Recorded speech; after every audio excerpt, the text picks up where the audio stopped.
Vamos olhar para a resolução da questão número 25 do exame de 22 de junho de 2019. Ora, este exercício enquadra-se na temática relacionada com o ponto crítico, com a margem de contribuição e com a margem de segurança. Nós temos então uma empresa que é a empresa de Júlio Barbosa, que só consegue obter lucros a partir de um determinado ponto, ou seja, a partir de um determinado nível de produção e vendas, que são de 11.000 unidades.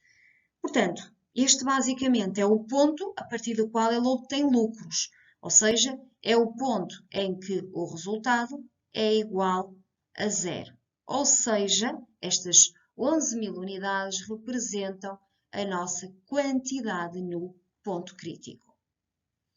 Para além disso, nós temos aqui uma estrutura de gastos para um nível de produção e vendas de 10.000 unidades. Ou seja, estas 10.000 unidades representam a nossa quantidade real vendida. E temos aqui a nossa estrutura a título de custos fixos industriais ou de produção, que são 170.000 euros. Custos fixos de natureza não industrial, portanto, que são 50.000 euros. Temos os custos de produção variáveis e os custos de variáveis, mas de natureza não industrial, ou seja, 100.000 euros e 50.000 euros, respectivamente. E sabemos então que para as tais 10.000 unidades vendidas, então o nosso resultado tem que ser calculado. Portanto, o objetivo deste exercício é então para, com base nestes dados, com esta quantidade no ponto crítico, com esta quantidade real, com esta estrutura de custos, qual é que é o resultado que nós obtemos, então, se vendermos para 10.000 unidades. Bem, a verdade é que nós, se repararmos, 10.000 unidades estamos a vender abaixo do nosso ponto crítico. Portanto, se estamos a vender abaixo do nosso ponto crítico, e sendo que o resultado é zero em 11.000 unidades, então, muito provavelmente, ou para dizer com toda a certeza, o nosso resultado para 10.000 unidades tem que ser negativo, porque estamos a vender abaixo do ponto crítico. E, portanto, a resposta certa está aqui dada, e como é óbvio, o resultado é negativo, só temos agora que perceber como é que chegamos a estes 20.000 euros, mas que representam aqui, naturalmente, um prejuízo.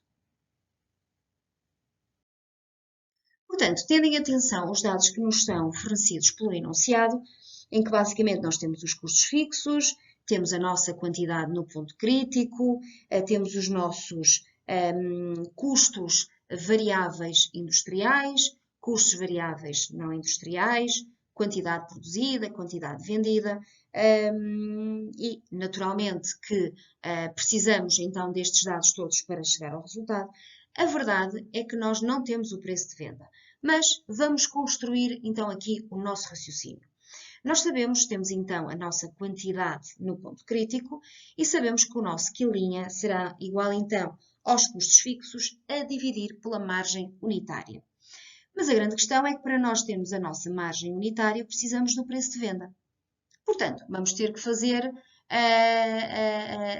este exercício de forma paulatina. Portanto, os custos fixos, basta somar os industriais e os não industriais, que prefazem então 210.000 euros. Os custos variáveis unitários e industriais é só somar os custos variáveis e industriais e dividir pela quantidade produzida. Portanto, 100.000 a dividir por 10.000 dará então 10 euros por custo variável, não é? Do nosso custo variável por unidade. Para calcularmos então os nossos custos variáveis unitários, mas agora não industriais, é só somar os custos variáveis não industriais e dividir pela quantidade vendida. Neste caso, quantidade vendida e quantidade produzida são exatamente o mesmo valor, portanto 10.000 unidades. O que significa que então vamos ter um custo variável unitário não industrial que é de 5. Se somarmos os dois, temos então o custo variável unitário de 15. Portanto, com esta informação, nós já vamos conseguir então tirar o preço de venda. Portanto, o nosso preço de venda será igual então a 35, o que significa que agora conseguimos então aplicar a nossa fórmula do resultado para obter então aquilo, ou para confirmar aquilo que já era a nossa expectativa e a nossa desconfiança, é que estando a vender abaixo do ponto crítico, o nosso resultado tem forçosamente que ser negativo. Portanto, o nosso ponto crítico é 11.000, nós vendemos 10.000 unidades, estamos a vender abaixo, estamos a vender no patamar de prejuízo. E, portanto, o resultado tem que expressar precisamente esse prejuízo. Portanto, é só aplicar a fórmula do resultado, em que basicamente temos as vendas, igual a quantidade vendida vezes preço de venda, os custos variáveis totais, que basicamente são então a quantidade vendida vezes os custos variáveis unitários, e retirar também o nosso custo fixo.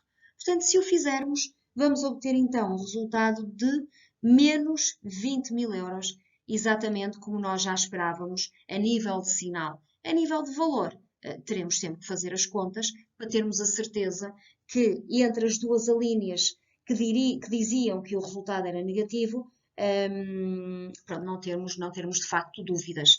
Portanto, neste caso, a nossa probabilidade de errar estava reduzida para metade, porque nós já sabíamos que o resultado que iria ser negativo. Só faltava era, de facto, fazer o apuramento de quanto negativo, 20.000 ou 25.000.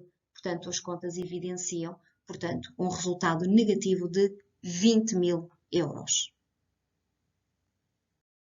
Para mais informações sobre o curso de preparação para o exame de acesso ao OCC, podem contactar pelo e-mail que está aí indicado ou através do número de telefone.